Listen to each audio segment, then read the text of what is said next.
Good morning. আমি ভেবেছিলাম সকালে অনেক তাড়াতাড়ি উঠবো, কারণ আমার অনেকগুলো কাজ ছিল। হ্যালো, আমি গার্গী। আমার মিনি ব্লগে তোমাদের স্বাগত। আমি সকালে ঘুম থেকে উঠে ব্রাশ করে আগে স্নানটা করে নিয়েছি, কারণ এমনি দেরি হয়ে গেছে, তারপরে কোনো রিস্ক নিইনি। স্নান করে পুজো দিয়ে নিচে এসে আমি ব্রেকফাস্ট করে নিয়েছিলাম। আমার ব্রেকফাস্টে আজকে ছিল চিড়ে আর কলা। আমি পুজো দিতে যাওয়ার সময় মাকে বলে গেছিলাম আমি পুজো দিতে যাচ্ছি, তো আমি আমার খাবারটা একটু কলা দিয়ে মাখিয়ে দাও। মা সেটা মাখিয়ে রেখেছিল, আমি নিচে এসে সেটা খেয়ে নিয়েছিলাম।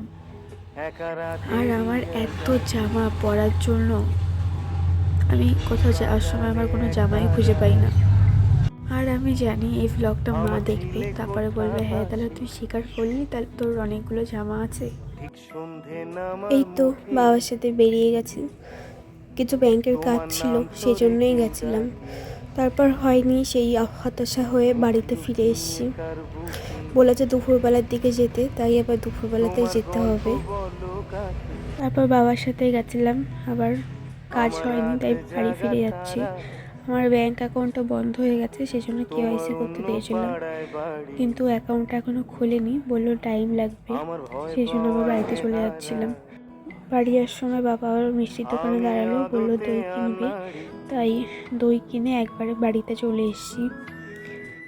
বাড়িতে এসে স্নান করে নিয়েছিলাম, আর একবার স্নান করে একটু স্কিন কেয়ার করে ডকুমেন্টগুলো একটু বের করছিলাম, দেখছিলাম যে কোন কোন ডকুমেন্টগুলো আমার নিতে হবে। বিকালবেলা যাব একটা অ্যাপ্লিকেশন করতে, সেখানেই ডকুমেন্টগুলো লাগবে, সেগুলোই গোছাচ্ছিলাম। আর এখানে দেখাচ্ছিলাম আমার নেইল সার্টিফিকেট। আমি আগের বছর নেইল এক্সটেনশন কোর্স করেছি, 1 বছর হয়ে গেছে। আর এটা হচ্ছে আমার হোটেল ম্যানেজমেন্টের সার্টিফিকেট। আর এই তো বিকালবেলা বেরিয়ে পড়েছি সেই কাজটা করার জন্য, কিন্তু আজকে আমার ভাগ্যটাই খারাপ যে কোনো কাজই আজকে হয়নি। যেখানেই গেছি সেখান থেকেই ফিরে আসতে হয়েছে। আর বাজারে যাওয়ার আগে গাছ থেকে একটা আম পেড়ে রেখে গেছিলাম, বাড়িতে এসে সেটাই খাচ্ছি।